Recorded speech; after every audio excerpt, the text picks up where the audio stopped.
Não tem como falar do verbo to be sem antes deixar claro quem são os sujeitos em inglês. Não importa se você já sabe, se esqueceu ou se nunca ouviu falar. Eu vou explicar tudo mastigadinho e te garanto que você nunca mais vai ter dúvida. Primeiro de tudo, o que é sujeito? Sujeito é o protagonista de uma frase. Exemplo, a Bruna é inteligente. O sujeito da frase é a Bruna. A Bruna é a protagonista dessa frase. Outro exemplo, você está aprendendo inglês. Quem é o sujeito da frase? Você. Você é o sujeito, o protagonista, o principal ali da frase. O sujeito pode aparecer com um nome, como vimos a Bruna na primeira frase, ou pode aparecer como pronomes. Eu, você, ele, ela, nós, eles e por aí vai. Na frase, ele é tão legal, quem é o sujeito? Ele. Ele é o protagonista dessa frase. Bom, acho que até aqui estamos entendendo, certo? Espero que sim. No português, aprendemos que os sujeitos são eu, tu, ele, nós, vós, eles. Agora, vamos para o inglês. Separei 2 grupos, singular e plural. Para quem não lembra, singular é quando a gente está falando de uma coisa só. E plural é quando estamos falando de mais de uma coisa. Aí nos singulares nós temos I, que significa eu, you, que significa você, he, que significa ele, she, que significa ela, it, que significa ele ou ela, usado para tudo que não for um ser humano. E nos plurais eu tenho o we, que significa nós, e you, que significa vocês, e they, que significa eles ou elas. Perceba que o you está nos 2 grupos, ou seja, ele tanto significa você, no singular, quanto vocês, no plural. E aí a pergunta campeã nesse momento é: como eu vou saber quando é vocês e quando é você? É muito simples, contexto. Até porque ninguém fala uma palavra e sai correndo. Existe um contexto, ou seja, tem uma conversa e todas as palavras para nos ajudar nessa compreensão. Outra coisa importante é sobre o it. Como já mencionei, ele é usado para tudo que não for um ser humano, porém no singular. Exemplo, se eu fizer um comentário sobre a casa do meu vizinho. Ela é muito bonita e espaçosa. No lugar desse ela, que se refere à casa, ou seja, não é um ser humano, eu vou usar o it. Mas aqui tem uma informação importantíssima. A gente usa o it para os singulares, ou seja, uma casa só, né? Uma coisa só. Mas se eu for falar de qualquer coisa que não seja um ser humano e esteja no plural, exemplo, elas são muito lindas, me referindo às casas da minha rua no plural, aí nesse caso eu vou usar o they. O they é usado tanto para pessoas quanto para coisas e animais, quando estão no plural. Tudo bem até aqui? Espero que sim. Então vamos reforçar. Agora eu estou falando de um carro. Ele é muito rápido. No lugar desse ele, eu vou usar o it. Agora falando de vários carros. Eles são muito potentes. No lugar desse eles, eu vou usar o they, porque está no plural.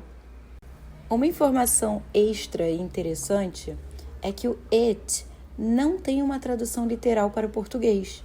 A gente aprende que ele serve para se referir a objetos, animais, ideias e tudo que não é um ser humano.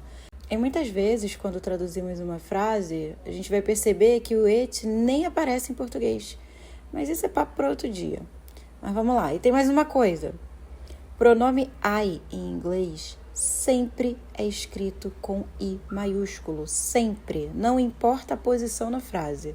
Se está no meio, se está no final, se está no começo, sempre com letra maiúscula. Beleza. Agora está tudo lindo, já sabemos sobre sujeitos. Mas é importante que caso você não saiba ou não tenha gravado ainda, que você tire um tempinho para decorá-los. Porque sem dominar os sujeitos, o verbo to be vira uma confusão enorme, ok? Então agora é a hora da gente ir para o famoso verbo to be. Bom, vamos começar lembrando de uma forma bem fácil o que é um verbo. Verbo é uma ação. Basicamente, uma palavra que você consegue transformar em algo que alguém está fazendo. Exemplo, a palavra correr. Eu consigo transformar em algo que alguém está fazendo. Ele corre, eu corro. Se funciona, é verbo. Outro exemplo, viajar. Eu consigo transformar em alguém fazendo essa ação? Ele viaja, eu viajo. Funcionou?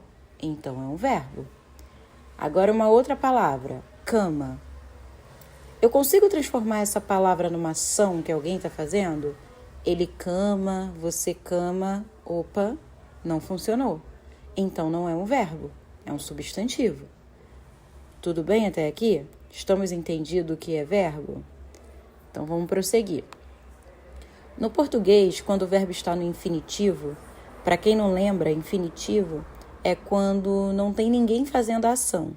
Eu costumo brincar com os meus alunos que é quando o verbo está cru. Uma forma fácil de identificar é que no português eles terminam com R quando estão no infinitivo. Exemplo, andar, comer, viajar. Não falamos ele viajar, falamos ele viaja, porque quando tem alguém fazendo a ação, o verbo sai do infinitivo. No inglês não tem essa de ter o R no final, mas sim de ter o to na frente do verbo. Recapitulando, no português os verbos no infinitivo terminam com R no final. No inglês eles têm o to na frente. Exemplo, to work é o verbo trabalhar no infinitivo. To travel é o verbo viajar no infinitivo, ou seja, com esse R no final no português. Sendo assim, já começo te contando que o verbo to be, na verdade, se chama be. O to na frente é só para indicar que ele está no infinitivo. E agora, vamos para mais uma diferença entre o nosso idioma e o inglês, que acaba dificultando, na hora de aprender o verbo to be. Em português, quando a gente vai conjugar um verbo, ou seja, quando alguém pratica aquela ação, por mais que aconteça mudanças nas palavras, elas ainda ficam parecidas com o original. Por exemplo, o verbo correr. Quando eu vou conjugar ele continua parecido com a escrita. A escrita do começo fica igual, repara. Eu corro, ele corre. Perceba que eu tenho C-O-R-R. Então fica fácil da gente identificar. Outro verbo, andar. Perceba que eu tenho também o começo do verbo no infinitivo na hora que eu vou conjugar. O A, o N, o D e o A. Nós andamos, eles andam. Fica parecido, né? E aí, sabendo disso, quando o nosso cérebro vê o verbo be, adivinha o que ele quer fazer? O mesmo que acontece no português. Ele associa que seria dessa forma. I be alguma coisa, o I be alguma coisa, mas não. Eu costumo dizer que o verbo to be é aquele parente metido da família. Aquele que quer ser diferente, que quer aparecer mais que todo mundo, sabe?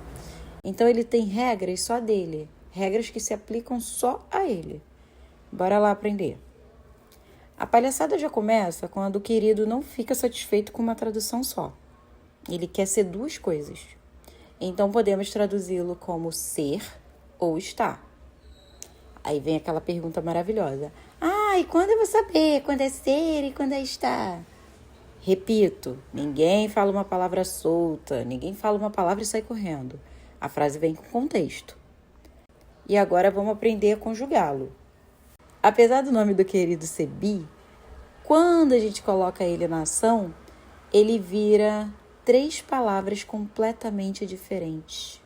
Então, a gente tinha lá no português, o verbo que ficava parecido quando a gente ia conjugar numa frase, só que no verbo to be não. Ele vira am, is, are. E agora, para fazer frases, a gente precisa dos sujeitos que a gente aprendeu lá no começo, lembra? Espero que sim. Então, vamos lá. O am vai ser usado quando o sujeito for o I. O is vai ser usado quando o sujeito for he, ou she, ou it. O are vai ser usado quando o sujeito for you, o I ou they. Ok, agora vamos assimilar como ficam essas traduções. To be, a gente já sabe que significa ser ou estar, que está no infinitivo. E depois a gente tem o sujeito com o verbo praticando a ação.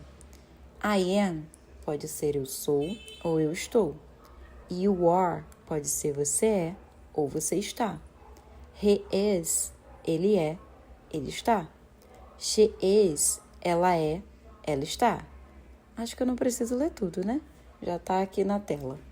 Continuando. Se você entendeu até aqui, pode respirar. Pode respirar e pode comemorar, porque o pior já passou.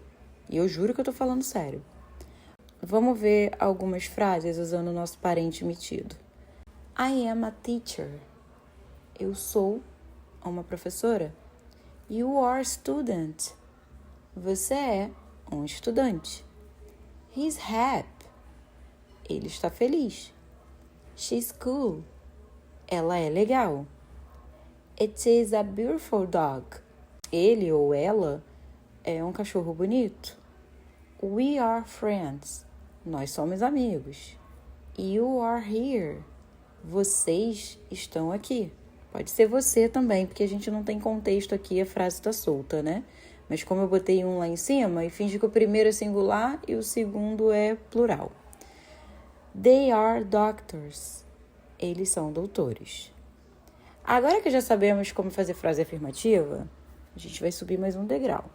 Vamos aprender as frases negativas. E como eu disse anteriormente, o pior já passou.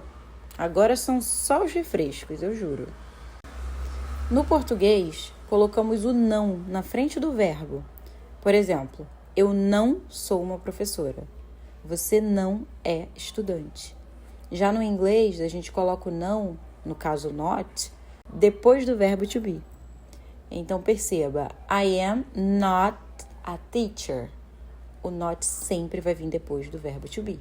You are not a student. Lógico que não vamos traduzir ao pé da letra. Você é não uma professora. A gente vai traduzir como a gente fala no português. Você não é uma professora. Simples assim. Mas na hora de fazer a estrutura no inglês, a gente precisa lembrar que o not vem depois do verbo to be. E aí, na forma interrogativa, é mais fácil ainda, porque a gente simplesmente vai inverter.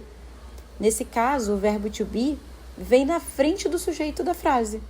Então, se antes eu falava I am para fazer uma afirmativa, agora eu vou falar am I? Am I a teacher? Are you a student? Is he happy? Is she cool? Is it a beautiful dog? Are we friends? Are you here? Are they doctors? Viu? Falei pra você que o pior já tinha passado. E agora eu quero ter certeza que você aprendeu. Deixa aqui nos comentários uma frase usando o verbo to be. Um beijo e até a próxima. Caso você tenha interesse em treinar mais pronúncias, não esqueça de seguir esse perfil. Todos os dias eu tô postando novos vídeos com 7 palavrinhas novas em inglês.